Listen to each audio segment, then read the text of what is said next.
कृष्णम वंदे जगत गुरुम। जय श्री कृष्ण, राधे राधे। दोस्तों, बहुत ही शानदार एक पावन प्रसंग रामचरितमानस राम कथा से मुझे याद आया, जो मैं अपने शब्दों में आप लोगों तक प्रेषित कर रहा हूँ। यदि किसी का मन आहत हो तो मैं उसके लिए क्षमा चाहता हूँ। वीडियो के अंत तक जाना नहीं भूलें। जो लोग चैनल पर पहली बार हैं, आवश्यक रूप से उसे सब्सक्राइब करें। तो आइए शुरू करते हैं प्रसंग को।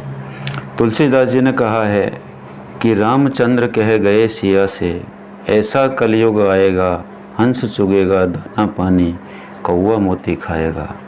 तो मित्रों, ये बहुअर्थी हैं, जिनका अर्थ लोगों ने अपने अपने मन के हिसाब से लगाया हुआ है।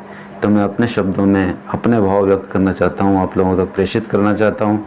तो सुनिए कि श्री रामचंद्र जी जब सीता जी से बात कर रहे थे, उस समय कहते हैं कि सीते, इस प्रकार का कलयुग आने वाला है कि जहाँ या जिस समय पर हंस मोती नहीं चुगेगा, केवल कौवा ही मोती चुगेगा और हंस देखता हुआ रह जाएगा। अर्थात जो योग्य और गुणवान लोग होंगे उनकी कद्र समाप्त हो जाएगी, धीरे धीरे कम हो जाएगी, और जो ढोंग धतूरे करने वाले होंगे, पाखंड करने वाले होंगे, उन लोगों की कीमत बढ़ जाएगी। अर्थात सत्पुरुषों की कीमत कलयुग में धीरे धीरे कम होती चली जाएगी और पाखंड जोरों पर होगा।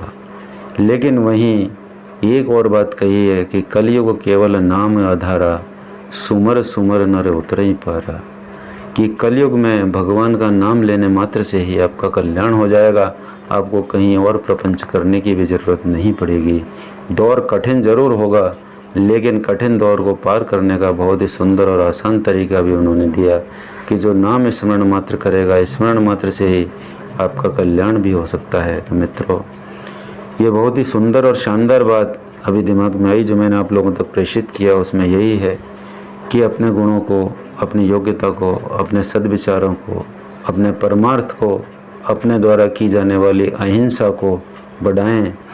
बेजुबान जीव, बेजुबान लोग जिनको सहायता की आवश्यकता है, अपनी सामर्थ्य के अनुसार मन वचन कर्म से उनकी सहायता करें और कभी भी परनिंदा पर अपना दिमाग नहीं लगाएं। यदि आप परनिंदा करते हैं तो उसके पाप कर्म आपके ऊपर निश्चित रूप से आ जाते हैं। ये वैज्ञानिक सत्य भी है, क्योंकि उसकी नेगेटिव एनर्जी आप अट्रैक्ट करते हैं, और जब नेगेटिव एनर्जी आप अट्रैक्ट करेंगे तो निश्चित रूप से आपके साथ हमेशा नेगेटिव ही नेगेटिव होता चला जाएगा। और यदि आप किसी की भी निंदा नहीं करते हैं और अपने सत्कर्मों में लगे रहते हैं तो पॉजिटिव एनर्जी को आकर्षित करते हैं। यही इस जीवन का बहुत बड़ा उद्देश्य है, जिसे पूरा किया जा सकता है। बहुत सारे महापुरुषों ने इसका सहारा लेकर अपने जीवन को सार्थक बनाया है। स्वामी विवेकानंद जी, जो कि 30 साल की उम्र में पृथ्वी को छोड़कर चले गए थे, लेकिन आज विश्व में उनका बहुत बड़ा नाम है, बहुत बड़ा उनका काम है और बहुत बड़ा मिशन उनके लिए काम कर रहा है, उनके विचारों को आगे बढ़ा रहा है। इतने बड़े विचार हैं, बहुत सारे महापुरुष हैं जिनकी मैं गिनती नहीं करा सकता। तो निश्चित रूप से महापुरुषों की जीवनियाँ भी अपने बच्चों को पढ़ाएं, जिससे उनमें भी सद्गुणों का, सदाचार का प्रसार हो और वो भी आपके आगे के लिए रास्ता प्रशस्त करें, जिससे संस्कार आगे की संतति में जाए।